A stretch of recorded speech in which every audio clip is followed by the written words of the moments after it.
YouTube நேயர்கள் அனைவருக்கும் வணக்கம். இன்று நாம் காண இருப்பது திருமணம் சம்பந்தப்பட்ட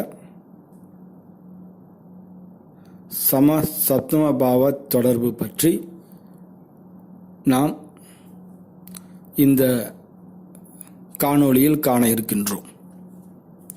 முதலில் சப்தமபாவங்கள் என்றால் என்ன, அது திருமணத்திற்கு எவ்வாறு பலன் சேர்க்கிறது என்பதை நாம் அறிந்து கொள்ள வேண்டும். சப்தமபாவங்கள் என்றால் இரண்டும் சம அளவில், சம மரியாதையுடன், சம அந்தஸ்துடன் ஜாதகப்படி பார்க்கும்போது காரகங்கள் சம அளவில் இருக்கும். இப்போது நாம் ஜாதகத்தில் லக்னம் என்று குறிக்கும்போது அது ஜாதகரை குறிக்கின்றது. இரண்டாம் வீடு ஜாதகரின் குடும்பத்தை குறிக்கின்றது. மூன்றாம் வீடு ஜாதகரின் சகோதர சகோதரிகளை குறிக்கின்றது. நான்காம் வீடு தாய் குறிக்கின்றது. ஐந்தாம் வீடு காதலியை குறிக்கின்றது மற்றும் குழந்தைகளை குறிக்கின்றது. ஆறாம் வீடு காதலியை அடிமைப்படுத்துவதை, அதாவது வேலைக்காரர்களை குறிக்கின்றது. ஏழாம் வீடு நாம் தொடர்பு கொள்ளும் நபர்கள் மற்றும் மனைவியை குறிக்கின்றது. இது முக்கியமான பாயிண்டாக நாம் கருத வேண்டும். ஆக ஏழாம் வீடு ஏன் மனைவியை முதலில் குறிக்கின்றது என்றால், நமக்கு சமமான நபர்கள் என்பது ஏழாம் பாவத்தின் காரகம். அப்படி பார்க்கும் பொழுது ஒரு திருமணமான நபர் திருமணத்திற்கு பிறகு இந்த சமூகத்தில் அங்கீகாரம் என்பது பெரிய அளவில் இருக்கும். திருமணமான நபர் சமூகத்தால் ஒரு பெரிய மனிதத்தன்மையுடனும் பல முக்கியமான விஷயங்களில், முடிவெடுக்கும் விஷயங்களில் அவரது கருத்து கேட்கப்படுவதை நாம் அறிவோம். முதலில் சப்தம பாவங்களில் ஏழாம் பாவத்தை வைத்து நாம் தெரிந்து கொள்வோம். ஏழாம் பாவம் 1 மற்றும் 7ஆம் பாவங்களை தான் நின்ற நட்சத்திரம் உபநட்சத்திரம் வாயிலாக தொடர்பு கொள்ளும் பொழுது ஜாதகர் தனக்கு சரிசமமான அந்தஸ்தில் சற்றும் குறையாத ஒரு மனைவியை அல்லது கணவனை தேர்ந்தெடுப்பார். படிப்பிலும் சரி, அழகிலும் சரி, வீரத்திலும் சரி, மனோபாவத்திலும் சரி, இருவரும் ஒருவருக்கொரு சமமான அந்தஸ்தினை பெற்றிருப்பார்கள்.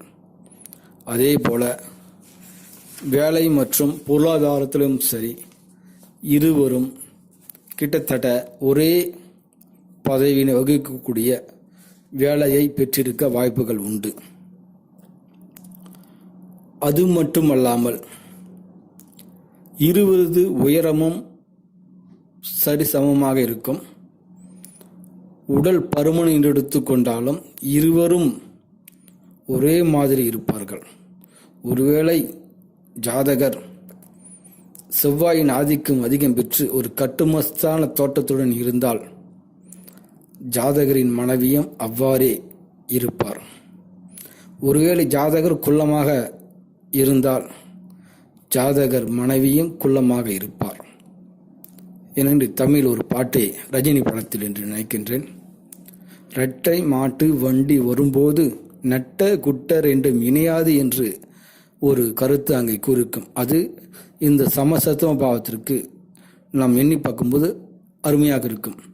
அது மட்டுமல்லாமல் குடும்ப பின்னணி என்று எடுத்துக்கொண்டாலும் இருவரது குடும்பமும் சமூகத்தில் ஒரு நல்ல அந்தஸ்துடன் இருக்கும்படியாக இருக்கும். 7ஆம் பாவம் 1, 7 என்று வந்துவிட்டாலே வள்ளுவன் வாசுகி போல பிறர் மெச்சத்தக்க ஒரு வாழ்க்கையினை சமூகம் போற்றும்படியாக சமூகத்திற்கு நல்ல ஆலோசனை தெரிவிக்கும் தம்பதிகளாக அந்த தம்பதிகள் இருப்பார்கள். எந்த ஒரு இடத்திலும் கணவன் மனைவியையோ மனைவி கணவனையோ விட்டு கொடுக்காத ஒரு தன்மையினை இவர்கள் பெற்றிருப்பார்கள். இவர்கள் சிந்தனையும் பார்த்தோம்னால் கணவனின் கண் அசைவுக்கு மனைவியும் மனைவியின் கண் அசைவுக்கு கணவனுமாக மிக மிக அற்புதமாக ஒரு தாம்பத்தியத்தை இவர்கள் வாழ்வார்கள். அது மட்டுமல்லாமல் கௌரவம், நாம் சமூகமாக உருவெடுத்ததுக்கு மிக முக்கியமான காரணங்களில் இந்த ஒரு கௌரவம், அந்தஸ்து இவை ஒரு முக்கியமான காரணி. இதனால் கணவனின் செயல்பாடுகள் மூலமாக மனைவிக்கும் மனைவியின் செயல்பாடுகள் மூலமாக கணவனுக்கும் ஒரு நல்ல கௌரவம் இந்த ஜாதகருக்கு கிடைக்கும். ஏனென்றால் இந்த 1-7 சமசப்தம் பாவம் என்பதே 180 டிகிரி. நீங்கள் சூரியனை மனதில் நினைத்துக் கொள்ளுங்கள். ஒரு பக்கம் நீங்கள் இருக்கின்றீர்கள், அதற்கு நேர் எதிர் உங்கள் மனைவி என்று எடுத்துக்கொள்ளுங்கள். இருவரும் சம பலம், இருவரும் நல்ல நட்பு, எப்பொழுதும் ஒருவரை பார்த்து கொண்டிருக்கும் தன்மை. அதாவது இந்த சூரியகாந்தி மலர்ந்தால் காலையில் கிழக்கே சூரியன் வரும்போது கிழக்கே பார்த்தும், மதியம் நடுவானை பார்த்தும், மாலை மேற்கே பார்த்தும் இருப்பது போல இந்த தம்பதிகள் மிக மிக மன ஒற்றுமையுடனும் வாழ்வார்கள். அனைவருக்கும் நன்றி, வணக்கம். என்னோடு இணைந்திருங்கள்.